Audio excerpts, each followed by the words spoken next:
Surviving Sister Wives contains adult content that may not be suitable for Latter-day Saints or sinners. Listener discretion is advised.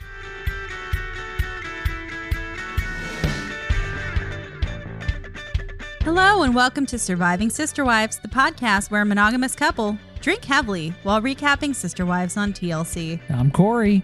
And I'm Carly, and this is Season 15, Episode 9, A Family Stuck. And the family isn't the only one that's stuck. We're stuck as an audience here. We have no other option but to keep forging ahead through this COVID storyline. It's grueling. The family culture, all of that stuff. And surprise, because this is the last episode before the finale. Yeah, this is the penultimate episode of Season 15. Who'da thunk? I would argue that most people probably are just finding that out listening to our podcast. I spent an inordinate amount of time looking at TLC's schedule the past 2 weeks, trying to figure out why Sister Wives was 2 hours long on April 18th. And now we know why. Turns out it's the season finale next week. What bullshit. This is where I'm upset this week. And I'm going to let a little bit of my own... I'm going to tap into some of the pessimism here. Because I'll admit, we deserve better than this. None of this... The overarching storylines every season, where last season it was like, oh, we're moving. Can we move? We're moving. That's every episode. One biggie housey. We're all, should we be in? Should we not? Should we visualize it? Maybe. And then now this season is like, the family culture. The COVIDs. It's eroding. We're all separated. Now we're more separated. This is terrible. It's all dragging so much. I do have to say, that being said, this is still one of the better seasons in recent history. Don't get me wrong. I'm okay with, yeah. I don't know where the bar is, given that. I'm okay with where the episodes have been, for the most part. Just the general overall storyline and pacing, that's where I'm upset. The pacing is way too slow, and they have stories. We know they have stories. We are still in goddamn April of 2020 this episode. So that means they are going to sit on footage. There's going to be content that comes out potentially in 2022 that's going to be a mid-coronavirus pandemic storyline. Y'all, Janelle hasn't even gotten her mole taken off yet. That happened in May of 2020, and we haven't addressed it on the show. You know they're going to drum it up. McKelty's baby announcement hasn't come up. The baby's already born. By the way, congratulations to Tony and McKelty. But please, air this sooner. I know. I have a theory. This is what I think is happening. I think they've split this season into two pieces, and it is going to start much sooner than a year from now. If we have to wait a year to pick back up, is going to be a problem. Oh, just wait for those recaps. You're going to lose it. I'm going to lose it. And TLC's going to lose the audience because nobody's going to remember. Nobody's going to care about any of this crap. It will be 2 years after the fact when it gets around to airing it. There's just so much more interesting stuff to come that I can't believe that we're ending before we get there. Isabel's surgery. That's the thing I'm most irritated about. Oh my God, there would have been so much drama around that and navigating that during a pandemic. All of those things, like that's an interesting storyline for like a COVID storyline. Are you saying we didn't need to see Janelle have the same conversation with multiple people in one episode? Correct. That wasn't necessary? Highly unnecessary. And especially seeing how these are the same conversations that we've seen on every episode. Dating back to the Olive Garden dinner lunch. Can we guest produce an episode? Let's throw that out there into the universe. I'm going to put it on my vision board. Give me a season. I'll work with a season, not just an episode. Just give us the raw footage and we'll cut it. I'm going to tell you, this is trash. This is trash. This can go. Put this in there. Need more of this. All right. I guess that's enough of our rant. We have to talk about this episode. I had to get that off my chest, though. So I guess before we get into it, though, we do have a special announcement. We have a voicemail from one of our legal wives on Patreon, Stacy, It's more of a shout out, more of just a feel good update. Some kudos. Some kudos. Hey, Corey and Carly. My name is Stacy. I am a legal wife residing in the cul-de-sac, the Patreon cul-de-sac. Just wanted to tell you how hilarious I think you guys are and how much I love the podcast. Also, I listen to all different types of podcasts. I've never joined Patreon or been a contributor, but the way that you set everything up was so clever. I just couldn't resist. Seriously, it's hilarious. So anyway, I hope you guys have a fabulous weekend and get working on the next episode. Thanks. Thank you, Stacy. I love that. There's a lot of time, energy that went into creating the Patreon. Came from a very, very strange, hidden away parts of my brain. It was deeply thought out. A lot of it. I really had to channel the Brown family energy, and we've created something that's a lot of fun. So if you want to check it out, go to patreon.com/survivingpod. You can join the virtual cul-de-sac family that we're building there. And remember, every dollar you pledge on Patreon makes us that much more successful than my sister wife closet. So that's always a feel-good moment right there. Hold on. Y'all, we didn't get Robyn's lasagna recipe. And it's not for lack of trying. No. You guys were tweeting her. I'm a little shitty about it, though. I still say there's cottage cheese in it, and it's terrible. It's overcooked.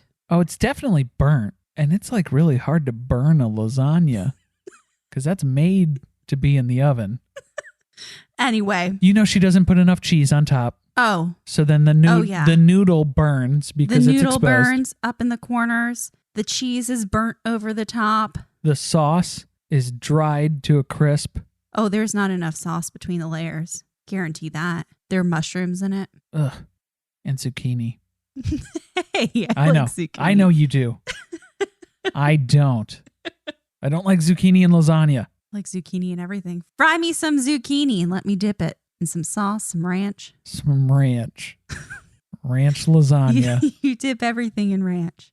Might as well. All right, I think we've put it off long enough. So let's go ahead and get this pony in the water.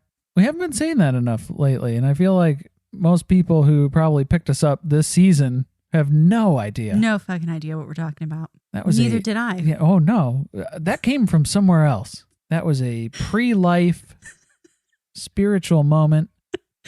I have a hard time knowing what animals do. Just some background.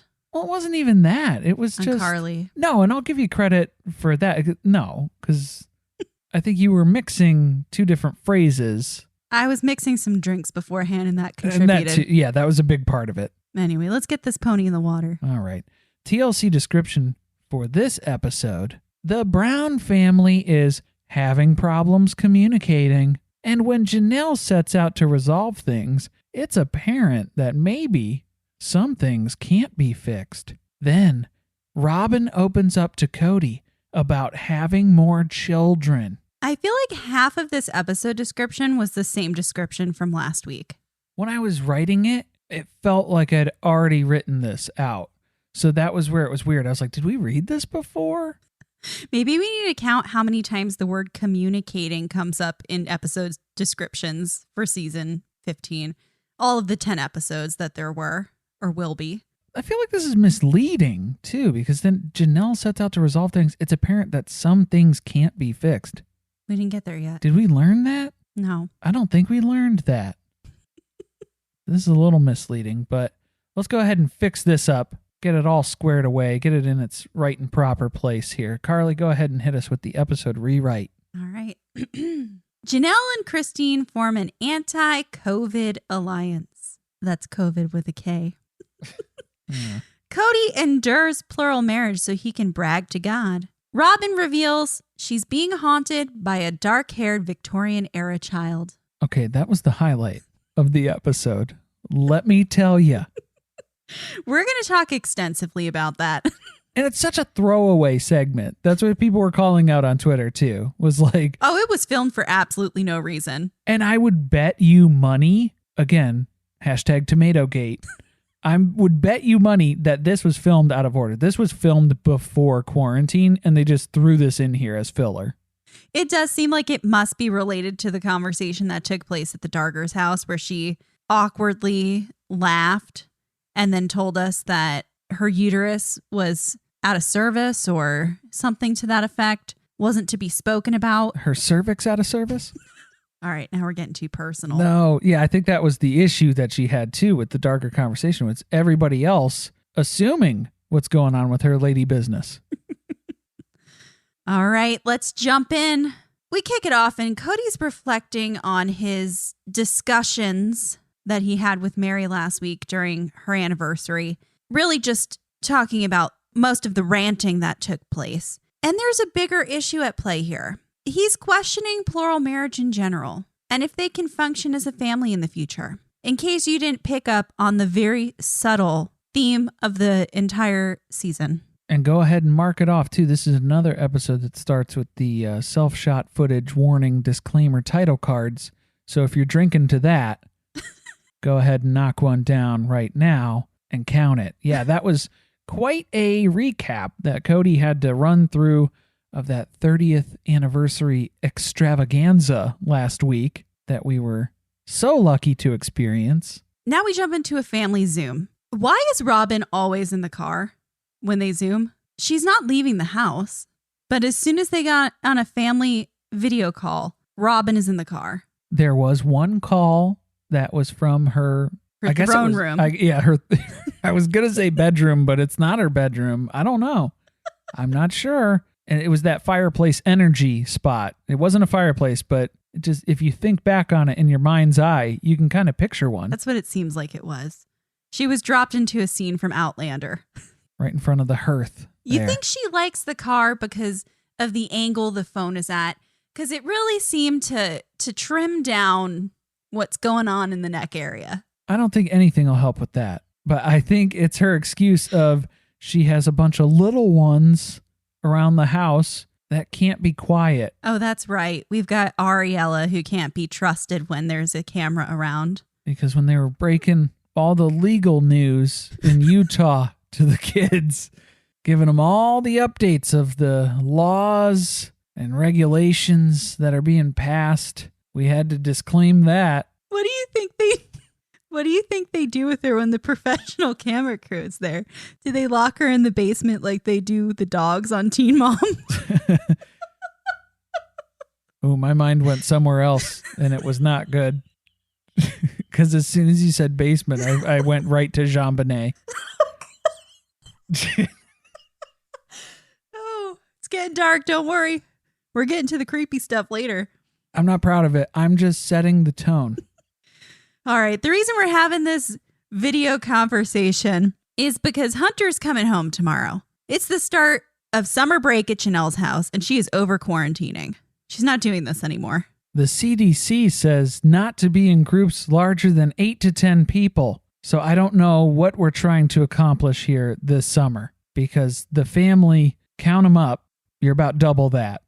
I can't handle how Janelle won't just be straight with us about the voice against the situation. We know the voice is Robyn. You just don't want to say that. Why does everybody treat her with kid gloves? I don't get it.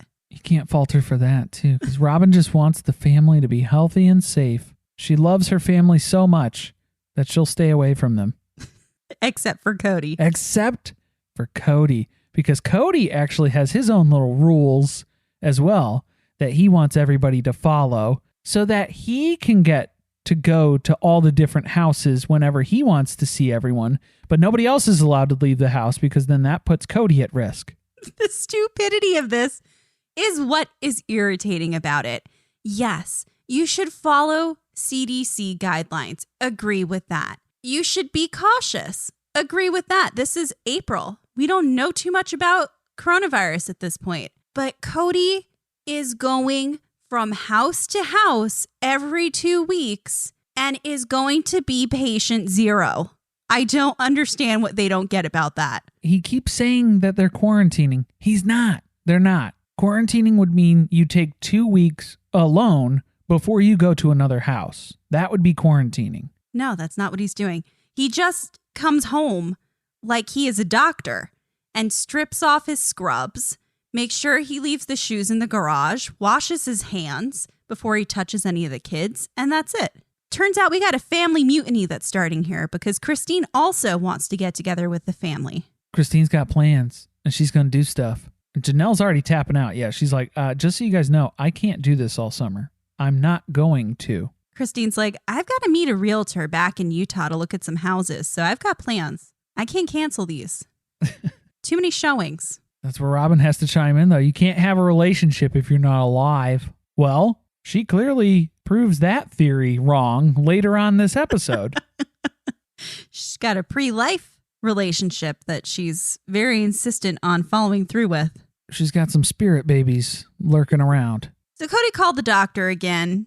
This doctor's probably like, can I recommend you to somebody else? Because I think that I'm going to retire in the near future. I'm changing my phone number. My practice is no longer located here. And what he heard was they should still stay apart. So he's not having any of Janelle's bullshit about getting together over the summer. I found this very interesting when Kody claims that Janelle is lazy about an ounce of prevention, meaning working on the old saying of an ounce of prevention is better than a pound of cure. But then this is the guy who 2 weeks ago was asking if the cure is more dangerous or more harmful than the disease. So I really don't know where Kody stands on a lot of these issues. It's all very confusing. Janelle also seems to think that Kody's being too extreme and that the family may fall apart because of it. Y'all were working on that long before COVID was a thing. Robyn has to play dumb, like this isn't working out entirely in her favor. So what's Kody's solution here? We need a leader. He tells them, here's your choice. You cannot see anyone, so you can see me, or you won't see me. But everybody gets their choice. They can choose. It's up to you. What would you like to do? See, this was where Mary was disappointed. She was like, I was really hoping that we'd be able to kind of work through this stuff together and maybe come to some shared decisions at any point in these conversations. But it basically just ends up with Kody telling people to make their decisions. Each mom will get to make a decision, not realizing that every decision impacts other parts of the family. It also bothered me when Kody referred to Janelle's children as her children. Oh, he's been doing that a lot. He does that all season. the time. Yeah, he does that all the time. Except for when he's talking about Robyn's kids. This conversation wasn't a waste, though, because Janelle thinks that she may have formed a very important alliance with Christine. And she's so confident in that alliance that she tells Kody her kids would rather see Christine than see him, to be honest. So if it comes down to seeing the rest of the family or seeing you, I know what we're going to choose. Well, they're going to have to go to Utah to see Christine. So you got to be comfortable with the travel aspect there, too. But then even, trying to round this out, let's end on a positive note where we can kind of find some common ground. Hey, we have Coyote Pass. We have all this land. We're able to go and do things and spend time together. Maybe we can meet up and have a picnic on the property, 6 feet apart from everybody. 5 feet is what Christine initially suggests, and Kody has to correct her. 6 feet. 6 foot minimum. He's definitely bringing a measuring tape out to Coyote Pass. Yeah, and then Janelle tries to say that it would be weird because they would all need to bring their own food. That's not weird. That's what you do on a picnic. That's what you can do that. You bring your own food to a picnic. If it was a potluck and everybody brought their own stuff, that's different. No, but this is a picnic. This is a picnic. You bring your own basket. And bottle of wine if you're married. No, you got to sneak that. You'd think that Kody would be well versed on the picnic baskets from his snagglepuss. Now he's prepared. He's got 4 murder tarps in the back of his truck. He's ready to go. But even at that suggestion, we'll be outside. We'll be on our own property where nobody goes. Not another human being to be found for acres. Kody thinks that's still too risky. Okay, that's a little bit much. That is extreme. I would put that in the extreme category. You have more than enough room to spread out as far as you want. In theory. It's too close to Robyn's house. That's true. If she's downwind, you're going to have to map this out. Saul is at high risk. Maybe the pony's on the property. Think Kody's bought that horse yet? Got to keep the barn hidden. We haven't seen anything come through. He's worried they're going to give the horse COVID. Spent thousands of dollars on it. They don't have a horse vet. That's who they keep calling. They're getting all their COVID news from the vet. The best part of the episode is when Kody explains what Coyote Pass is. In the next segment, we literally just talked about Coyote Pass, about how it's this land that they own. They bought it with intentions to build, but clearly we as a family do not have time or money to do that right now. Y'all, this is not their fault. This is shitty editing and storytelling. Coyote Pass, maybe you heard of it. We talked about it 5 seconds ago before the break. Turns out we're teeing up a big story here. This was so important to make sure that we knew in the penultimate episode. Gwen and Isabel went out to the property, presumably to get the fuck away from Kody while he was at Christine's house, and they got Gwen's car stuck in the mud. Big old tractor stuck in the mud. The car is so buried. It has clearly been out here for a period of time, by the way. Because now it is significantly less muddy, and now you have to pull the car out. Which seems impossible. So impossible. For the amount that it's dug in, this is going to be a challenge, yes. Because Kody had directed them to stay on the road. It is quite muddy out there. They did not do that. And now let's assess what the damage is here. He starts hysterically laughing like a madman. And I'm not going to lie to you, it was bad. It was really bad. This thing was deep in the mud. It's like the tailpipe is right on the dirt. It's like the frame of the car is on the ground. She just dug that hole because, she got stuck a little bit. So then what did she do? She just started flooring it. So then the tires are just spinning, digging the hole. You're not going anywhere. You're just going deeper into the mud. We get to see Kody's narcissism in full play here because instead of asking a neighbor who he knows has a tractor and can easily pull this car out of the mud, he's going to attempt to use Christine's Infinity. Which is not a tractor.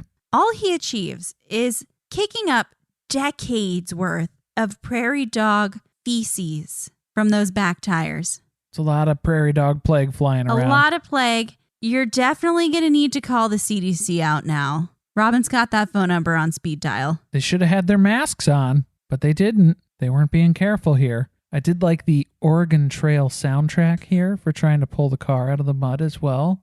Thought that was a nice touch. There were a couple of nice musical moments in this episode. Gotta pay closer attention to the music. There's some deep tracks there. And Kody's planning on pinning this on Christine when it ultimately fails. Yeah, because essentially Cody's doing the same thing. He's just digging himself a bit of a hole as well, and you can't keep doing that for too long because then you're going to have 2 cars stuck in the dirt, stuck in the mud on your property here. They do somehow get this to work in the end. It's all thanks to Cody's trusty shovel. I'm telling you, Mary's lucky that he came back with a jacket last episode because he had those shovels ready to go. Yeah, Kody still had a shovel at the ready in the trunk of his car from his anniversary excursion with Mary. It is part of his kill kit right next to the murder tarp. So Christine hits the gas in reverse.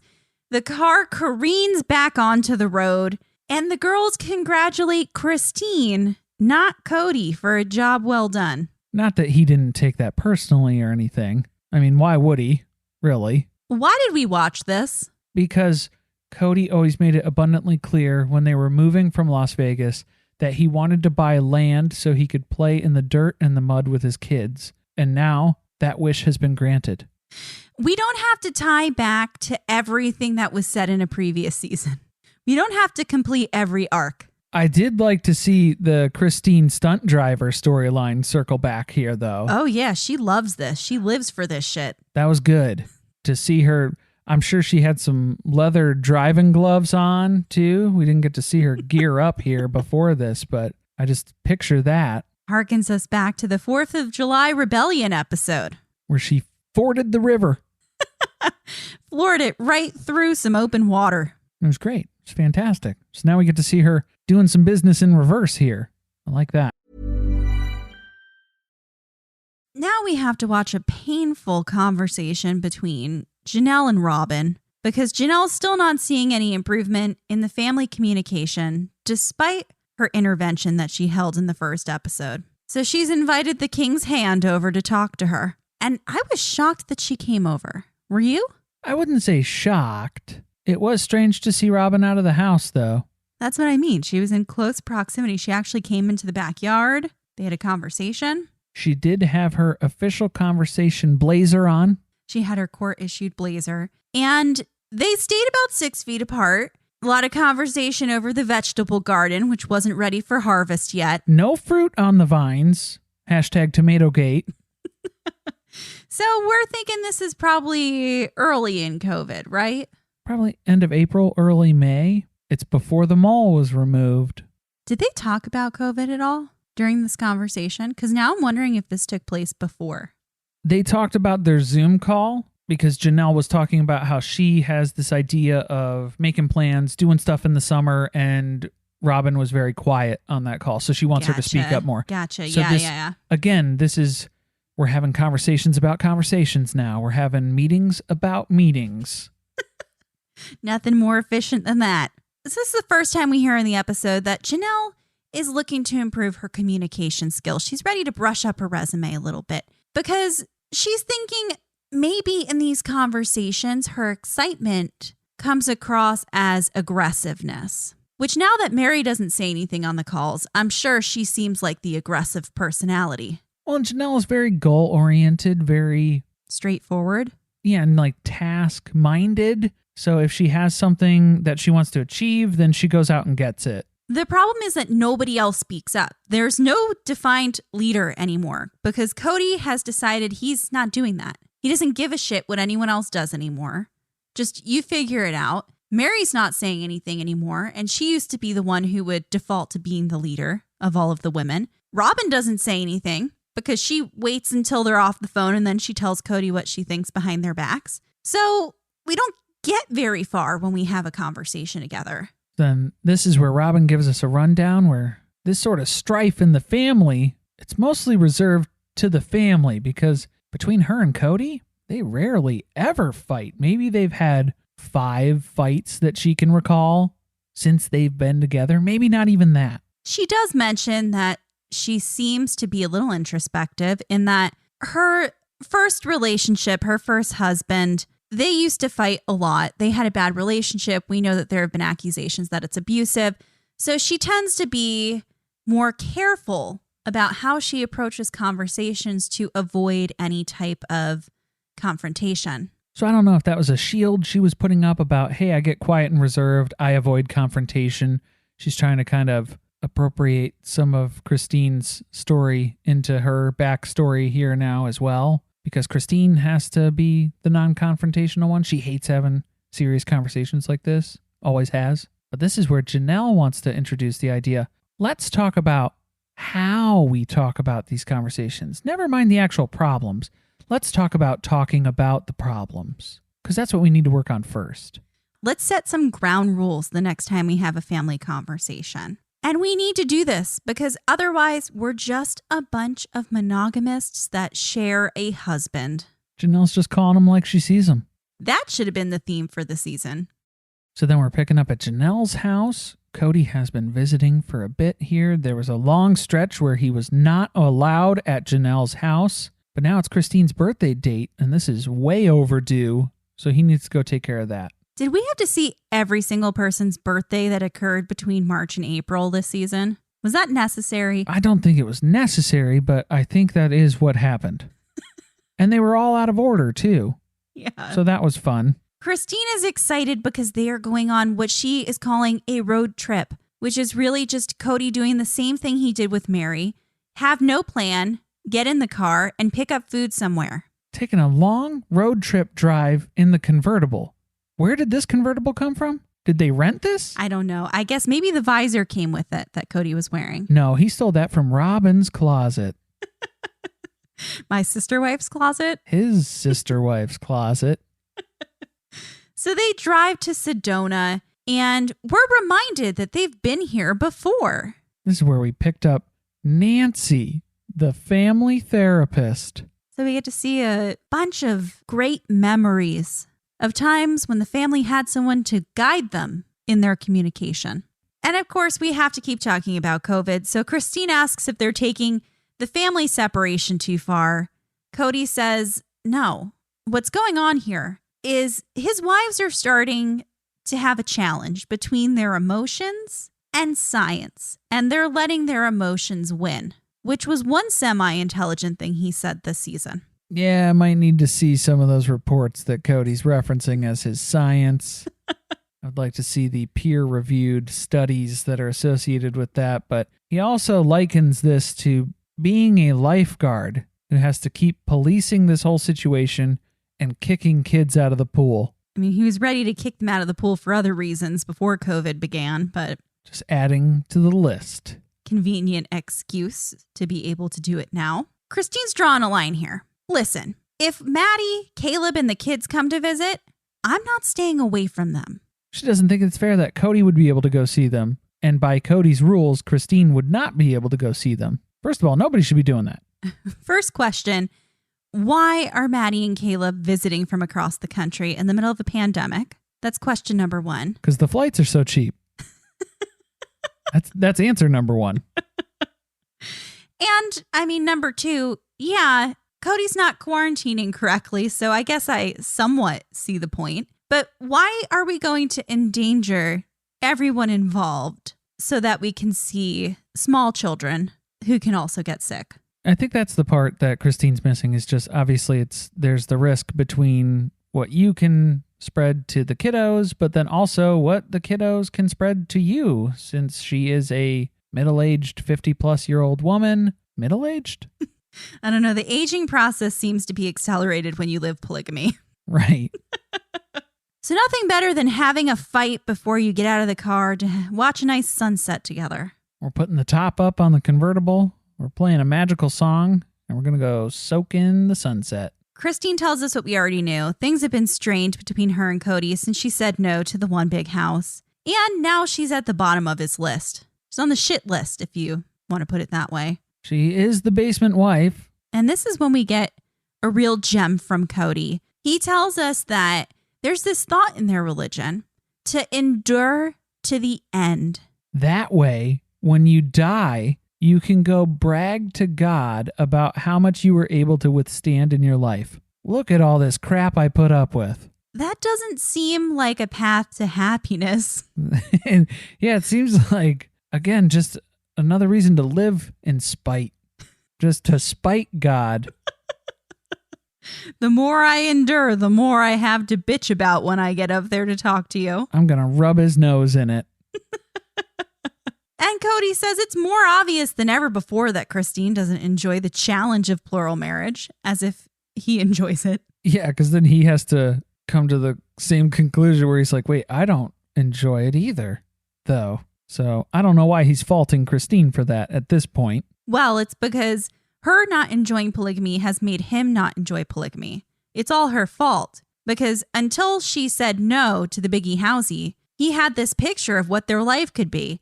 And as soon as she said no to that, it destroyed him. This might be some irreconcilable differences. Mary had the catfish. Christine has the biggie housey. That's it. But now we're getting to the real meat and potatoes here. Home is where the Robyn is, and we're here to have a discussion. We're walking about the property. We're finding a spot to sit there. So they're just sitting there, and Robyn is already starting to act weird. She's doing that giggling thing that she was doing during that Darger discussion. It's very strange. She does this every once in a while. Sometimes in the confessional with Kody when they're on the couch, she acts like she's a 14-year-old girl. And she comes out with it. She has something to say. We're gathered here today because she wants to know if they're done having kids. She is 41 years old, and her biological clock is ticking. She's not getting any younger. That's for sure. Girl, the clock is broken. It's pretty close. So Robyn has to admit, there are days when she's baby hungry and she wants another. Can I tell you how much baby hungry killed me when we saw it in the preview? Baby hungry. She doesn't have baby fever. She is baby hungry. And once you pop, the fun don't stop. And another one. Kody attempts to tell us about all the children that he has. And he starts out by saying Logan was born in 294. 294. Kody's been having kids for 26 years. That's all he knows. His whole identity is wrapped up in fathering and having special interactions with little people. That made me giggle too. Yeah, just like how this was, the whole conversation too was basically just a WWE promo that Robyn was cutting where she was calling Kody out, calling him out on all of his comments, all of his jokes about her cervix. Stop saying cervix. About her womb. Turns out Robyn hasn't put herself in the best position to get Kody to say yes. He's a little shitty that Ari's been a really sweet experience. He tries to start out with a compliment, but she's been weaned for a year and she's still terrible to live with. Right. Yeah. It's been a wonderful experience, but also terrible.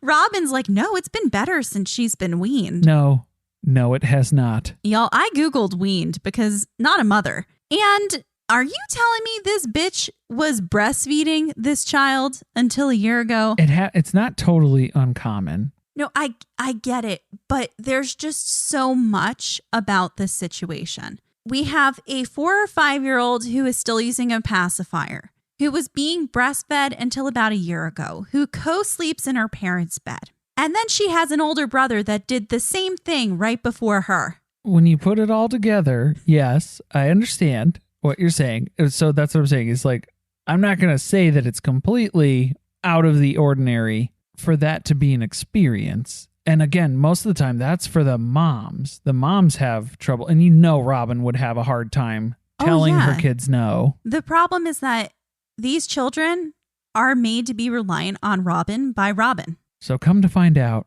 Ari has just turned 4. She's a night owl who doesn't like to go to bed. And Robyn describes her as active during the night. This man is in his 50s. He is ready to enter grandparent mode. You babysit for a few hours, and then you send them home to their parents who get to stay up all night. Kody is at his wit's end with this kid. He's just complete mental exhaustion state. But then this is where Robyn chimes in. She never got that, oh, I'm done feeling when it comes to the babies. There's a reason for that.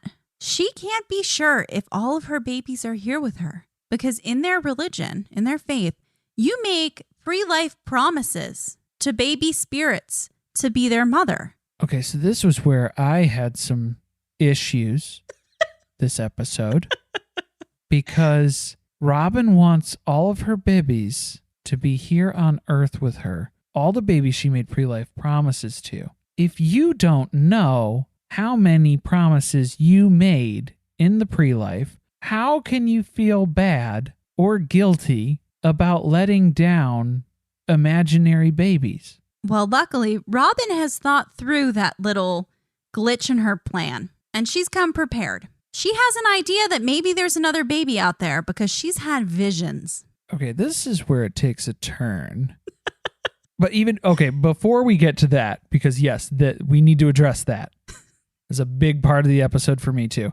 But I'm still on this. Imaginary babies, pre-life promises. Did it bother you as much as it bothered me when Kody was talking to Robyn about wanting a life with Robyn that's not all about their kids, when he has had, count them, 1, 2, 3 other wives who are done having kids and he has no interest in sharing his life with them? Yes, particularly Mary. That was wild to me. Yeah, Mary's an empty nester. She's completely alone, and you're saying you don't want a relationship with her at all. No, that's because Robyn is his one true wife. This is a monogamous couple. And if you didn't believe it until now, this is all the evidence you need. So this is where Kody's been walking on eggshells around this conversation. He doesn't want to discourage Robyn from having another baby if she's had a premonition about having more kids, which clearly Robyn decides to share with us. Quite an experience. This is the thing. Robyn's been just sitting there, and there's someone that's just been hanging around for a long time. I'm sorry, there's someone or something that's been lurking around their room lately. Carly, if I said that sentence to you, I would never come back to this house ever again. the reaction would be extreme. That would be the last night that I lived here. I would burn it down. I would never come back. And I would probably try to get in contact with the Vatican to see if we could get you an exorcism. So, again, coming from Robyn, who earlier this episode explained that you can't have relationships with people when you're dead in reference to COVID, now shares with us that she believes we're all spirits before we're born. She believes that she's met and interacted with some of her children before they have arrived here on Earth. My first thought was this is why they needed 6 bedrooms when she was looking for a rental. Yeah, one for the spirit baby. There's just an empty room. That's the spirit baby's room. Just an empty room with an old wooden rocking chair that you walk by the door and you catch it out of the corner of your eye, rocking with no logical reason behind it. No wind blowing. The window's not open. There's maybe a little raggedy doll, an antique doll that sits in the chair sometimes. You know what happened? It moves around the room. Do you know what happened? They dropped one of those knickknacks that she had in storage. Pick any display case in Robyn's house. Something fell out of one of those china cabinets. Something fell, something broke. Got loose. Something got loose. You heard it here first.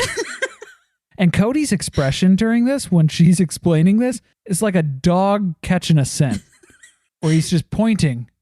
His face completely distorts. Because then Robyn has details too.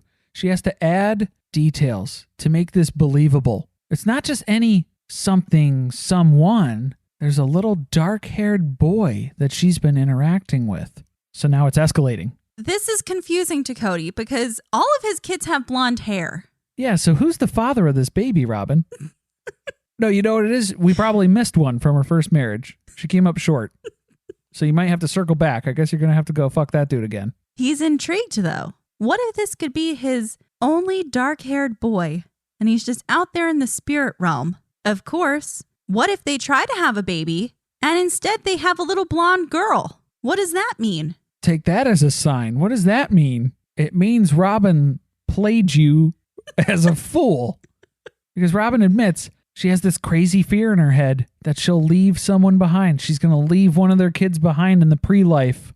Do you think that this spirit has been following her from house to house? It's a poltergeist. Okay, that's not the only crazy thing that's rattling around up in Robyn's head. Don't get me wrong. Robyn definitely bought a Divock box at one of those antique estate sales or something. I'm worried that Kody is not convinced, because that should be enough evidence for Robyn to bring up a dark-haired boy. You do not have dark-haired children, Kody. So then that's where he has to go with his next logical scenario. I guess maybe that means we're adopting? Maybe. Okay, I had even more questions about this. You are a polygamous family. How are you going to adopt a child? You file the paperwork? You just hide through the whole process that you're on television, you're a polygamous family, and you're going to adopt a child into a situation where their parents are knowingly breaking the law. That's correct. If you want the simple answer, yeah. Yeah, that's pretty much how it's going down. But no, I like how, okay, my analysis of this scenario, right? Let's think through this logically, because I think Robyn is building this as an impossible scenario for Kody to achieve. So it's something similar that we saw Kody do to Mary last week, where he wants to be courted, but then he wants to reject her, right? It's the impossible scenario. Now we're seeing an impossible scenario by Robyn for Kody. He's never going to have a dark-haired boy. So what does that mean? She just gets to keep having kids. She's going to be chasing this dragon for as long as she can. Maybe this is a distraction from him thinking about taking a 5th wife. My uterus is still good. My womb works. And there's still a little brown-haired boy in there. My eggs is good. Yeah, you got to go get your boy. Somebody's got to come get him. Why did we have this conversation? Because there is no decision made at the end. Yeah, it turns out Robyn doesn't feel strongly either way. They're still unsure. They can't decide. Thanks, a la Mary season 3. All right, let's bring this one home. Hunter is home from the Air Force Academy. He's going to be here for the next 3 months. School's out for summer. And Kody is staying away for a couple of weeks just to avoid any possible exposure. And Janelle thinks, convenient, we can use this time to figure out what we're going to do for the rest of the summer. I thought it was pretty ironic that Janelle has a no soliciting sign at her door. Did you catch that? Oh my You gosh. can't write this stuff. Oh, you got that many people who are involved in MLMs in your family. You got to start posting signage. Or it's like, you can keep that shit at the door. Leave your LuLaRoe leggings in the car. And your green juice and whatever other shit you got. So here we go again. We're having the same conversation we had with Robyn, except this time we're doing it with Christine. I was so bored. This was where I got distracted by the soundtrack because they kind of chimed in. It was like a little Mulan soundtrack. It was. For a second there. It sounded a lot like the Matchmaker song. They lost me with Christine pulling into the driveway and the Matchmaker song from Mulan. Now add a cricket just for luck. And even you won't blow it. Janelle needed that cricket, let me tell you, because this is not going to be an easy conversation. I was struck by the fact that it seemed like it was the first time that she'd ever been in Christine's backyard. Yeah, that was a little odd. She's like, oh, this is nice. This is a nice yard. Got some good vibes back here, Christine. I'm digging it. So Janelle tells Christine the same old thing she told Robyn. This is literally a copy and paste of the conversation. I thought I was going insane. Even Christine's responses are almost a copy and paste, because at one point she says that she feels nauseous and she gets a stomach ache when they have to have these family get-togethers and conversations. Everybody's on script. And Robyn said she gets a tummy ache too when they get together. When they have to talk, all 5 of them have to talk together? Forget it. Tummy aches all around. We do settle some things, though. Janelle tells Christine she has no hard feelings about the one house discussion, even though they were on completely different sides of the issue. Christine tells Janelle that at the time she felt like she was being pushed by Janelle and Kody to do what they wanted her to do, that was more important than what she wanted to do. And so that's her fear. She doesn't want that to happen again. I'm not going back. We hear the same thing that we heard a couple episodes ago about how Christine looks back and wishes that she took better care of her kids, that she stood up for herself more when they lived all together. And Janelle thinks this is a deep, long-standing hurt that could have been avoided had they communicated better in the past. Also, this is all stuff that Christine is chalking up to. It would be an exact repeat if that happened again. She knows it would be the same situation. She knows she would put herself last. She would step aside and let people walk all over her because that's just her personality. So if she doesn't have her own space, she doesn't have her own domain, then she's not going to be able to defend herself in these ways. Also, going into the situation, she already feels like she's at a disadvantage. She doesn't feel empowered because she doesn't think that she has an equal voice. We know Kody doesn't care what she thinks. Yeah, she has a hard time believing that that will be the case, that she will be heard in this way when clearly everything that she's voiced about this scenario has not been heard. This is where Janelle tells us again that she's trying to change her communication style. Maybe doing that will help Christine feel more heard in the conversations. And then Janelle pitches something interesting. Let's just put our cards out on the table. Let's talk about all of the shit, all the problems, all the hurt that's going on, all the feelings, so we can work through it. Christine's like, yeah, that's a great idea in theory, but pretty unrealistic, I would say. Pretty sure everyone's just going to end up with worse hurt feelings in the end. Right, where Christine's like, there's a fine line between being honest and being safe. Maybe we should see the footage of Mary and Kody's anniversary before we decide to do this. Yeah. How deep are we digging back here again? I might just want to keep that one to myself. I don't know if we want to have conversations where everybody decides to just let the gauntlet down. On the murder tarp. And say whatever comes to mind. Just stream of consciousness. Not a good idea. They don't do their best work there. They don't want to be separate. That's not what they signed up for.